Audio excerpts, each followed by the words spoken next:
Boa noite a todos. Eu acho que não tem como não se emocionar, né?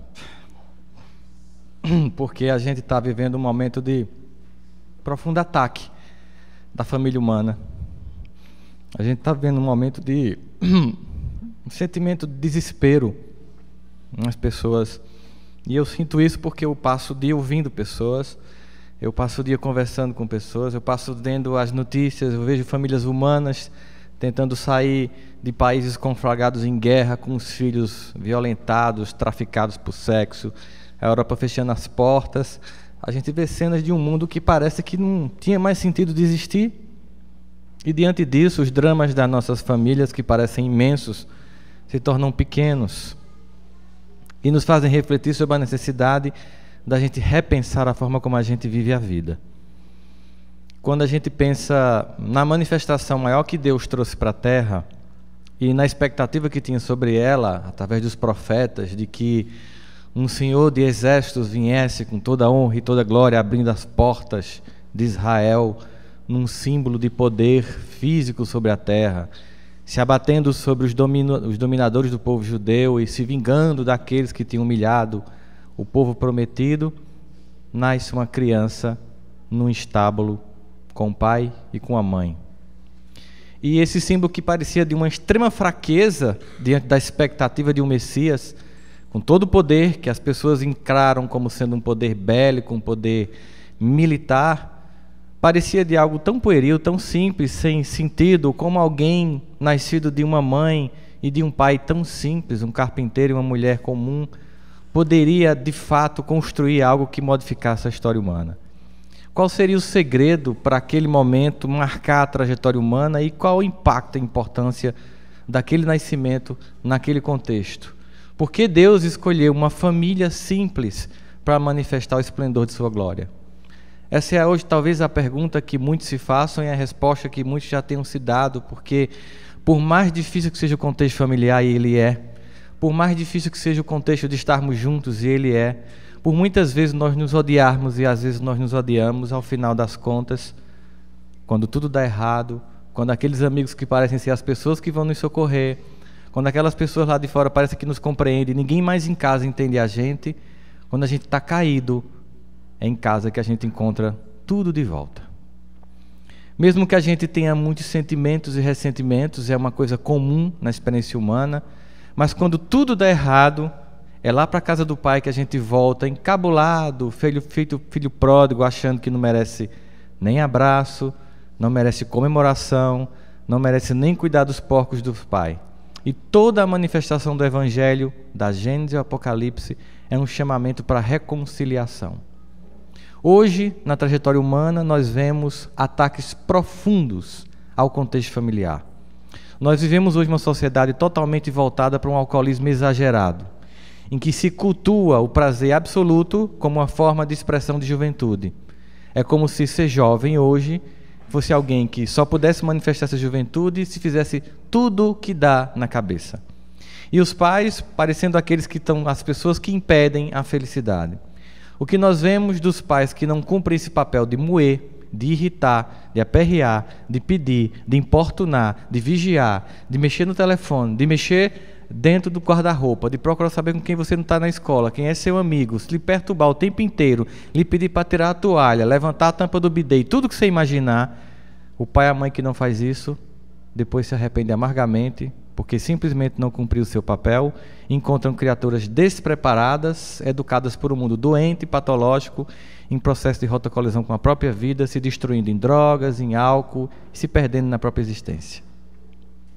Aqueles filhos que imaginam que existam pais que são sempre compreensíveis, que sempre os entendam, que saiba a diferença de cada um deles, que consiga mostrar o valor de cada um, estão esperando um pai e uma mãe, ou estão esperando uma família de margarina de televisão, em que todo mundo amanhece bem, todo mundo amanhece tranquilo, em que todo mundo se compreende, como se família fosse assim. Isso é uma das maiores ficções que se vendem a respeito da família. Família é um desafio de espíritos eternos que se reencontram, uns se amando mais, outros se amando menos, para que a gente possa destruir todos os buracos afetivos que a gente montou ao longo da existência. Existem pais que falham na educação dos filhos, Sem dúvida. Existem filhos que não se fazem respeitar por seus pais ou não respeitam seus pais? Sem dúvidas. Ao final das contas, tem hora que dá vontade de sair, como a gente viu na cena das duas irmãs, e desistir, chutar o pau da barraca. Quem não já teve vontade de chutar o pau da barraca, deixar cair a lona e sair e ver no que dá? O que dá é que quando você chuta o pau da barraca, você está dentro dela e a barraca cai por cima de você.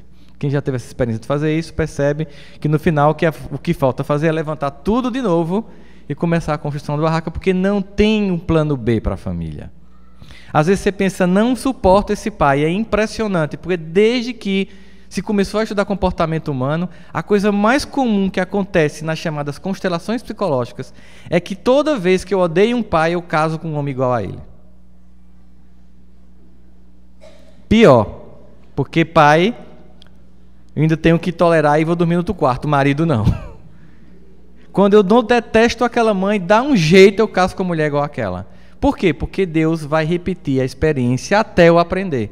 Então, diante de todas essas possibilidades que a gente vê, que a gente vai para um ambiente de trabalho, aquele irmão que a gente detesta, a gente vai morar lá nos Estados Unidos. Aquele irmão que a gente odeia é exatamente igual àquele colega de trabalho que a gente passa a odiar. Porque para onde a gente fugir, Deus repete a constelação familiar até ela ser resolvida. Portanto, fugir como plano B da família é um plano que não existe, é uma opção completamente vã. E tantas vezes a gente fica irritado com as obrigações, com as questões, com as imposições que os pais fazem, que são irritantes, porque é uma dinâmica entre aquelas pessoas que já estão aqui há mais tempo, que já tentaram coisas que a gente está tentando, crendo que vai dar certo, e viram que não deu. A gente acha que eles estão tentando importunar a gente, impedir que a gente aconteça. E aí, por um lado, vem uma dinâmica. Por um lado, eu tenho que obedecer, porque, afinal de contas, existe uma hierarquia, existe um ordenamento espiritual de honrar teu pai e tua mãe. Mas, por outro lado, eu também tenho que tentar o meu jeito, a minha forma, porque eu tenho que ser uma outra pessoa. Essa dinâmica, ela fica o tempo inteiro operando na família. O tempo inteiro fica aquele pai e aquela mãe que quer manter as coisas como são e aqueles filhos que querem fazer que as coisas sejam diferentes. Naturalmente, essa temperatura às vezes sobe para mais, para menos. E, ora, os pais ou completamente destroem os filhos por um processo de possessão tão absoluta que os torna inviáveis, fracos, não saem para pão só, não vão para lugar nenhum só, não conseguem falar com ninguém, são completamente reprimidos, e isso é uma família patológica. Ou os filhos não respeitam absolutamente os pais, fazem tudo o que quer, os tratam como se fossem pessoas que devem servi-los, como se fossem office boys de pagador de contas, e essa família também é patológica e também não vai dar certo. Ou seja, o equilíbrio entre essas dinâmicas de pessoas que estão num casamento, muitas vezes que não está funcionando, mas que ficam por causa dos filhos. Os filhos não entendem, às vezes querem que a mãe se separe do pai, mas não entendem que daqui a pouco ela pensa, sim, quando vocês saírem, quem vai ficar comigo? É melhor esse traste aqui comigo do que eu ficar sozinha. Porque parece que é tão fácil, tira fulano, bota cicrano, e se o pai fosse Beltrano, e se meu tio fosse meu pai, e se meu avô fosse meu pai? Eu pensei isso tantas vezes na vida. Eu pensei em substituir pessoas, eu nunca pensei em me substituir, porque a gente sempre é o legal. Na família todo mundo é troncho, menos a gente. Eu podia substituir todo mundo, menos eu, porque eu era o equilibrado. Normal, isso acontece. A gente nunca consegue olhar para si com a maturidade de perceber que a gente pode ser o elemento mais complicador por uma incapacidade de convivência. Às vezes, tem famílias em que ninguém diz a verdade. Tudo fica no subentendido, nunca ninguém lava roupa suja porque não pode se dizer, porque vira uma hecatombe nuclear. Tem família que é o contrário, tudo que você pensa, você diz. Agora, você imagina quando uma pessoa é assim, casa com outra pessoa de outra família assim. Uma família em que ninguém diz nada, e uma família em que todo mundo diz tudo. Fica se magoando, porque aquele que diz tudo acha normal.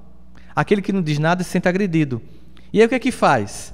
Tem que começar a se harmonizar e aprender. Aqui começa uma nova família. Aquelas invasões daquelas sogras, daquelas mães que começam a ficar se imiscuindo na família, aquela imaturidade de um casal que não consegue conter as crises e conta para todo mundo, a necessidade de silenciar para não ser sequestrado emocionalmente, porque quando a gente está irritado, quando a pessoa começa a gritar, eleva o tom de voz, como a gente viu aqui na cena. Se uma delas não tivesse parado e pedido socorro, a outra tinha ido embora, a outra tinha ficado com raiva, as duas tinham ficado com raiva, já sentiam abandonadas pelo pai e pela mãe e se abandonariam mutuamente. Porque é preciso que em algum momento uma mente lúcida silencie, espere o surto do outro, porque a gente sempre está dando uma surtadinha em casa. Normal. E quando a gente surta, que é essa agressividade, esse tom de voz exagerado, que a gente começa a dizer, não adianta, esse negócio de espírito de reencarnação, isso é conversa, isso aqui é um bando de doido, a gente questiona Deus, questiona qualquer religião que a gente tenha, a gente questiona nesse momento. É preciso que alguém silencie para que aquele indivíduo está sequestrado emocionalmente volte o mínimo de razão. Porque quando a gente está sequestrado emocionalmente é igual quando está com pânico. Não tem motivo nenhum para estar com medo, mas está com medo. Quem já teve pânico sabe como é. Está tudo em paz, mas o coração está acelerado. Por quê? O córtex, que é racional, é interpretativo, que analisa pontualmente e toma decisão, deixa de funcionar. Simplesmente ele para. E a amígdala, que é responsável por sentimentos de medo, pavor e angústia, fica em processo de hiperatividade. Portanto, quando você está me agredindo, eu deixo de ser racional e passo a ser afetivo.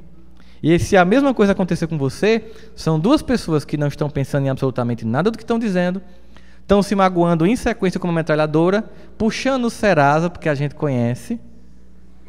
Quando a gente vai brigar, a gente puxa o Serasa, daquelas coisas tristes, horríveis, que o cara contou na adolescência, que era segredo de Estado. Lembra que você fez não sei o quê, não sei o quê, não sei o quê, porque tudo que a gente quer é ganhar a guerra, não importa o quanto a gente ataque, não importa que armas eu utilize, não importa o que eu faça, eu preciso atacar. Porque eu quero é ganhar a guerra. E a grande questão em família é, o que você quer? Ter razão ou ter paz? A que custo essa razão vai ser estabelecida? A que custo a minha verdade vai ser estabelecida? A que ponto eu vou chegar para impregnar o outro e dizer, eu sou o único que estou certo aqui, porque você não vê o meu ponto de vista? No final, todos querem a mesma coisa. Todos querem ser amados, todos querem atenção, todos querem respeito, mas aí a pessoa pensa, mas meu pai é imaturo, ele gosta mais do meu irmão do que de mim. É incrível, isso acontece. Mas a coisa mais impressionante que eu vejo nas famílias em que isso acontece, pode ser que tenha exceção, mas desde que eu comecei a estudar sobre isso, geralmente o filho protegido é o que não dá certo. E o marcado é o que dá certo. Parece que ele se vinga. É uma vingança inconsciente. Você está protegendo fulano? Pois se prepare. Ele vai lhe dar muita dor de cabeça. E aquele filho bajulado, que o pai e a mãe dão atenção mais do que o outro lá discriminado, ele vai criando uma alternativa e vai se tornando uma pessoa viável. Aí ele vence na vida, mas fica magoado. Eu lembro que uma vez, vou contar para vocês uma história clássica dessa. Um indivíduo chegou para mim, dizendo que estava lá, porque estava muito angustiado. Na verdade, ele nem foi fazer terapia. Ele chegou e disse assim, um amigo disse, eu estou recebendo um amigo meu que é cirurgião, e ele detesta terapia, ele é neurocirurgião, então você imagina, eu digo, não, então ele é Deus, porque neurocirurgião já está no outro status, né? E ele está vindo aqui para o Nordeste, nunca veio, eu queria que você conversasse com ele. Mas se tu quer que eu converse com ele, se ele nem acredita em terapia, ele disse, não, mas converse com caridade, por caridade. Aí eu, tá bom, a gente foi para Recife receber essa deidade no aeroporto, ele veio, aí ele me apresentou, fulano, tal, ele me cumprimentou com muita alegria, qual é a sua especialidade médica? Aí eu fiz, eu sou psicólogo, aí murchou a cara assim, tipo, não é ninguém. Aí eu disse, vai ter que ser muita caridade, porque eu já estou mandando ele lá para os umbral para baixo. A gente foi lá para Recife, num restaurante, jantar e tal, e o amigo conversou e tal, e ele levou a gente para o apartamento dele, deu um jeito para ficar só. Ele foi bem objetivo comigo, olha, eu sei que o meu amigo, que é seu amigo também, está querendo que você converse comigo, mas eu vou logo dizendo, eu não acredito em terapia, esses negócios, para mim é tudo leseira, para mim é tudo neuroquímico, e eu não quero conversar sobre nada disso. Nem eu, muito menos de graça, você não está pagando? Eu estou aqui como uma pessoa que você conhece o Nordeste, conhece Recife, já comeu aqui comida regional, não sei o quê. Aí ele ficou assim, você está triste, né? Eu estou meio depressivo. Já tomou o remédio? Já resolveu? Não. Por quê? Não é neuroquímico? Tomou outro, tomei. E nada, não. E mudou, nada resolve. Então é neuroquímico, tá ferrado. Então não tem nenhum remédio para te curar. Vai ficar triste. Já pensou em se matar? Já. Por que não se matou? Eu fiquei provocando o cara. Por que não se matou? Não é assim também não, mesmo. Claro, porque você não é neuroquímico. Então, se não tem remédio, amigo, se você está triste, é tão ruim, fica morre, cara, morre. Tu não tem mulher, ele me disse que tu não tem mulher, que ninguém gosta de tu, que tu é um cara chato. Não é verdade? É verdade.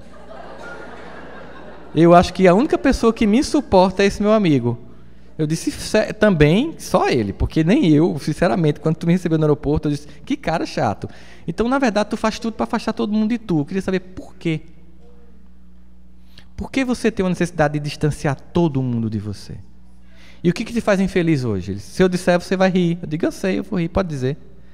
Eu comprei um apartamento, cobertura num edifício em São Paulo por 3 milhões de dólares.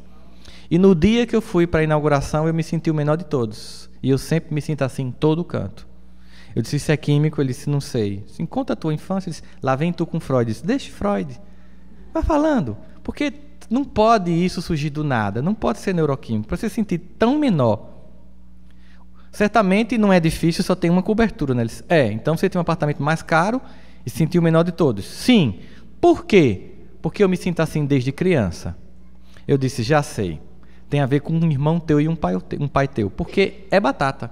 Ele disse, você é médium? Eu disse, não precisa. É um clássico. Para você se sentir inferior, alguém tem que ter lhe feito se sentir inferior e você tem que ter feito uma outra coisa que destrói qualquer sentimento humano em família e na vida, no trabalho, no relacionamento afetivo. O que é? Quando a gente se compara com os outros, a gente se destrói. Sempre. Sempre, sempre. Sempre que eu me comparo com a beleza de alguém, a inteligência de alguém, o poder de alguém, o dinheiro de alguém, tudo que eu me comparar, me destrói. Qualquer vez que eu me comparo, me destrói. O problema é que a gente começa a se comparar onde? Em casa. Caim matou Abel, desde lá o negócio desanda. Aí ele começou a me contar que quando ele nasceu, o pai já tinha tido 10 filhos. E ele depois, no final, fim de rama, como o pessoal chama na família muito grande, nasceu ele e um ano depois um irmão. Nessa família fim de rama, o pai cismou que o filho querido era aquele. E ele era o bocó, assim como ele era chamado, o idiota. E várias cenas foram se sucedendo ao longo da vida dele, e ele me narrava, em que ele se sentia inferiorizado, porque o pai sempre fazia tudo pelo irmão e nada por ele. E nessa trajetória ele foi desenvolvendo uma mágoa muito profunda, porque o pai ridicularizava constantemente ele, e sempre exaltava o irmão. Ao longo da vida, ele entendeu que a única alternativa de sobreviver esse pai era se distanciando dele. E ele contou algumas cenas. Se você não consegue relacionar isso à tua vida hoje, não consigo relacionar. Mas tem toda a relação, porque toda vez que você vê uma figura de autoridade, você lembra do seu pai. E você certamente deve ter uma relação péssima com todos os seus chefes ao longo das residências médicas. Péssima. E toda vez que você vê alguém que é igual a você, um irmão, você se sente inferior a essa pessoa. E você deve se dar mal com todos os médicos que você conhece, com certeza. Mas qualquer pessoa que você julgue que está abaixo de você, você se dá bem. Eu me dou bem com as pessoas que eu julgo que estão abaixo de mim. Porque você criou um estereótipo mental. Quem é igual a mim é igual ao meu irmão, eu sou menor do que o meu irmão. Quem está acima de mim é igual ao meu pai, eu tenho que odiar, porque foi a pessoa que me fez se sentir menor do que quem era igual a mim, que é igual ao meu irmão. É equação psicológica. Se você não resolver, você vai ficar num ciclo vicioso o tempo todo. O tempo todo. Ele disse, o que é que eu faço? Me conta o que foi que você fez, porque você criou uma alternativa. Ele disse, o sonho do meu pai era ser médico. Olha que interessante. Quem virou médico? Ele. Como o pai não conseguiu ser médico, quem ele queria que fosse médico? O filho querido. Quem virou médico? O filho odiado. Percebe a dinâmica? Porque assim, é um objetivo inconsciente. Eu vou mostrar que eu vou ser o que ele disse que eu não vou ser. E o que meu irmão foi programado para ser, não vai ser. Mas acontece que ficou a mágoa. Ele venceu materialmente, mas psicologicamente estava derrotado, desestruturado. Eu disse, a única forma de você resolver isso é uma coisa que é bem complicada de ser feito. É uma coisa que as pessoas têm uma rejeição profunda. Elas já dizem que é impossível, mas quando é feito, é completamente libertador. Ele disse o que é. Você precisa perdoar essas duas criaturas. Porque você não pode perdoar ninguém do futuro. Porque eles são só reproduções dessas pessoas do passado. Como é que eu vou perdoar um homem de 80 e tantos anos que é um caduco? Esse meu irmão mora nos Estados Unidos e tem mais notícias. Você vai fazer uma reconstrução da imagem desse seu pai e desse seu irmão. Como? Você vai conversar com seus outros 10 irmãos que nasceram antes de você para saber como eles vivenciaram essa relação com esse pai, porque ele deve ter feito isso com outros. E eu comecei a me comunicar com ele. Na época não tinha Skype, era por e-mail. E ele disse, ele ia, tudo que eu pedi ele fazia. Ele começou a conversar com esses irmãos e percebeu que todos tinham umas queixas desse pai. Cada um, em algum momento, achou que um pai gostava mais de um do que de outro. Naquela família de 3 filhos, o filho mais velho eu chamo de a experiência, tudo é com ele, tudo é testado nele, o que dá errado vai sendo modificado. O do meio é o carente, ninguém me ama, ninguém adora, ninguém quer bem. E o que vem depois não obedece absolutamente ninguém. É o clássico da família de 3 filhos. Vem para quebrar todas as regras. Pode ser que haja uma modificação e o filho mais velho ocupa o lugar do filho do meio, mas sempre tem o carente, mamãe não gosta de mim, nem papai gosta de mim. Tem o que não obedece ninguém e eu tenho que achar que é tudo só para mim. Todas as regras são comigo. Com meu irmão a senhora não fez isso. Natural de um processo familiar. Nesse processo ele começou a reconstrução dessa imagem. Eu disse, você fez medicina para se vingar do seu pai. E hoje, como é que seu pai vive? Ele depende de mim para tudo. E como é que você faz? Você dá uma pensão para ele? Não. Ele liga uma vez por mês para mim. Aí eu faço, me narra como essa ligação acontece. Em detalhes. Ele liga para mim e eu faço, quanto é? Ele nem escuta o pai. Aí o pai diz quanto é. Ele, tá bom, vou depositar. E desliga. Eu disse, sabe por que você faz isso? Para se vingar. Você espera seu pai ligar de forma humilhante, com mais de 80 anos, para dizer para ele, com seu tom de voz, aquele bocó é quem te sustenta, velho otário. Não é assim? E isso não lhe faz feliz. Isso não lhe faz feliz. Isso lhe dá uma sensação de vazio, porque você está devolvendo na mesma moeda. E não é assim que a gente lida com o universo. E como é que eu faço? Repense. Quem foi seu pai? Ele foi buscar quem foi aquele pai. Eu lembro da música de Renato Russo. Você diz que seus pais não lhe entendem, mas é você que não entende seus pais. Você culpa seus pais por tudo, mas isso é um absurdo porque eles são crianças, como você. O que você vai ser quando você crescer, porque somos todos almas em processos evolutivos. Então, quando a gente volta para a história dos nossos pais, descobrem que eles tiveram pais que também traumatizaram eles. Que eles tiveram uma vida pior do que a nossa, que foi muito mais difícil, foi muito mais ferração na cabeça e que ainda assim, apesar de tudo que passaram, estão tentando dar o que podem. Aí você reconfigura na cabeça, peraí, aquele algoz um dia foi uma criança que foi vítima de um pai pior do que ele tem sido para mim. Então o que ele dá é muito perto do que ele teve. Na verdade, meu pai está tirando leite de pedra. Quando ele foi a trajetória daquele pai, descobriu coisas tão trágicas na educação daquele pai que ele percebeu que ele apenas por um processo automático reproduzia tudo o que ele recebeu de desamor, de desrespeito, de desesperança. Naquele momento, eu disse, você precisa resgatar o seu irmão agora. O irmão tinha virado peão de obra nos Estados Unidos. Olha que irônico. O que era para ser médico era peão de obra. E o que era para ser o peão de obra era o médico. O irmão foi para os Estados Unidos e ele conseguiu entrar em contato com o irmão através de um outro, ligou para ele. E o irmão, surpreso, perguntou o que é que ele queria. Ele disse, eu queria resolver com você o ódio que eu sinto por você. Se você tem que ser autêntico com ele. Diga por que você está ligando. Ele disse, e eu lhe odeio também. Eu disse, o problema é que você me odeia e eu lhe odeio não porque a gente se odeia, mas porque o meu pai, na ingenuidade dele, na ignorância dele, passou a vida inteira jogando eu contra você. E a gente tem que resolver essa pendenga. E ele disse, como? Qual o seu sonho? Meu sonho era ter virado um profissional como você, ganhar bem, viver bem. Mas meu pai fazia tudo o que eu queria, me deixou dirigir cedo, eu comecei a me envolver com vaquejada, com cachaça, e hoje sou um cara sem futuro. E por que você foi morar nos Estados Unidos? Olha a resposta que ele não esperava. Porque foi tão vergonhoso ver sua vitória que eu precisei ficar longe do seu sucesso. Olha o que é o núcleo familiar. Eu fugi para não ver o seu sucesso. Ele disse, eu passei a vida fugindo do seu sucesso que o papai dizia que você tinha. Então vamos apaziguar? Vamos resolver? Vamos construir um novo laço a partir de agora? E começou a se estabelecer alguns planos. O primeiro plano que eu estabeleci com ele foi que, a partir daquele momento, ele daria uma pensão boa ao pai dele, sem obrigar o pai a todo mês pedir o dinheiro e cuidar do pai dele, porque era uma forma de fazer diferente. Porque ele entendia o pai não como um algoz, mas quando ele descobriu a história que o pai tinha, ele viu o pai como uma vítima, que deu o que pôde. E é assim que a gente faz. O irmão, ele trouxe para o Brasil, teve uma conversa muito mais dura, eles chegaram a brigar os dois. E hoje, vocês não sabem o que aconteceu. Isso aconteceu há mais ou menos uns 10 anos atrás. Duvido vocês dizerem o final dessa história. Ganha um livro, Santana, se é o final da história. Pode ser o final da história. Quando ele voltou para o Brasil, o irmão disse: só tem uma forma da gente se reconciliar, é a gente se amar. E eu tenho uma proposta para você, que é: fique morando comigo aqui em São Paulo, no meu apartamento, eu moro só, ninguém gosta de mim. Você está querendo me perdoar, eu estou querendo lhe perdoar, a gente está querendo reconstruir. Qual é o seu sonho? O meu sonho é ser médico. Pois eu vou lhe fazer médico. Eu vou pagar um cursinho, vou pagar uma faculdade, e hoje os dois operam juntos.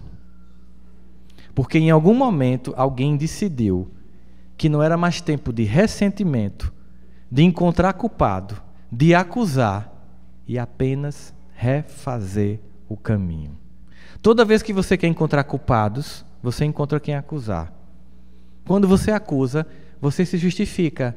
Aí você diz: está vendo? A culpa não é minha, está dando errado por causa dele, por causa dela, por causa do meu irmão, por causa do meu avô, por causa do amarrado, alguém que se suicidou, alguém que era alcoólatra. Você vai sempre encontrar culpado. E quando você encontra culpado, você não avança. Se paralisa a vida. Quando você para de encontrar culpados e diz assim: é isso que eu tenho, são essas pessoas que estão aqui ao meu redor, eu sou isso também para elas, é o máximo que eu posso fazer. O que é que eu posso construir com isso que eu tenho? Sem fantasia, sem a esposa idealizada, sem o pai idealizado, sem um filho idealizado, sem comparar filhos com filhos, que destrói qualquer criança. Um é mais estudioso, o outro não é. Ponto. Parabéns. Não significa que o mais estudioso vai dar certo e o outro não vai. Isso é uma piada.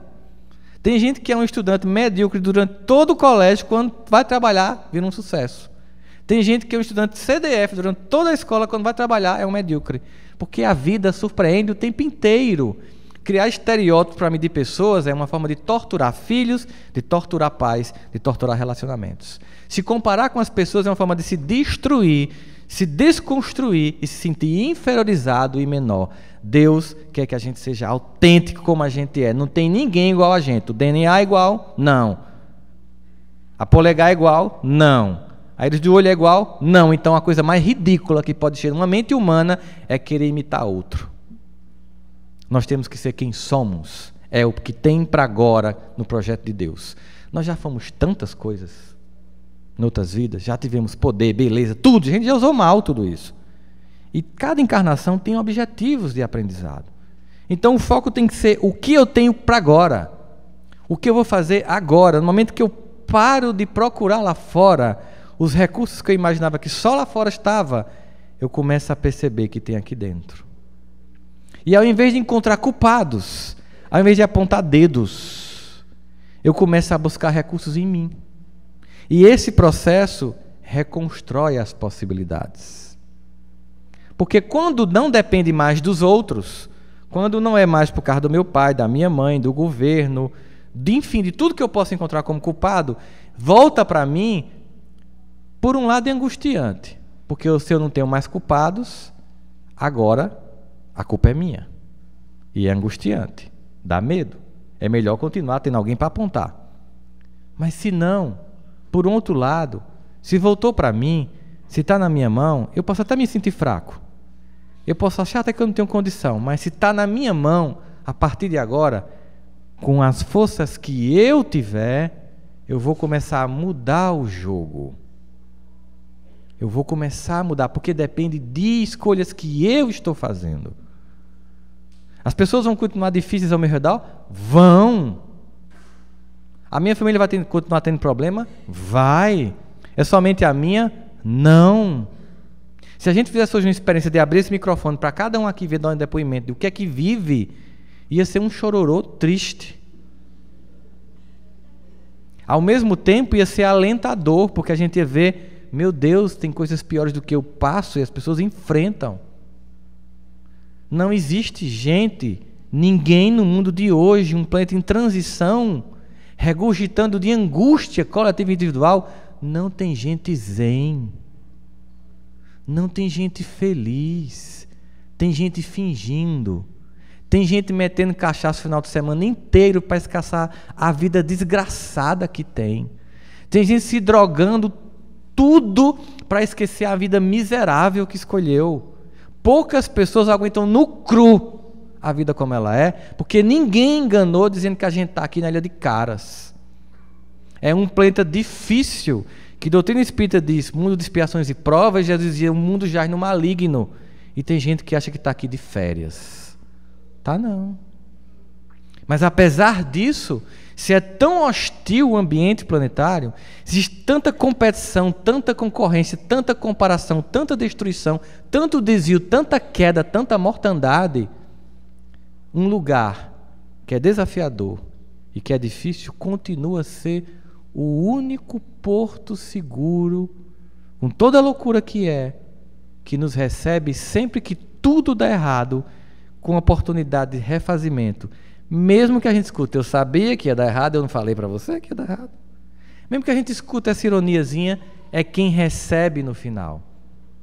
Seja por força da lei, você não pode abandonar o incapaz, seja por força da pressão psicológica de que você não vai fazer isso para não ir para o inferno, para ir para um umbral, seja lá o que for, as famílias, elas continuam sendo o lugar onde tudo pode de fato acontecer. Pessoas que a gente imaginava jamais perdoar, hoje não imaginamos mais como conviver sem. E pessoas que a gente não suportava ouvir a voz, de tanto que cobrou, de tanto que importunou, no dia que calou, o que a gente mais queria era ouvir a voz de novo. Muita paz e que a família de vocês, de todos nós, sem fantasia, seja o desafio a ser vencido para conquistarmos um mundo novo.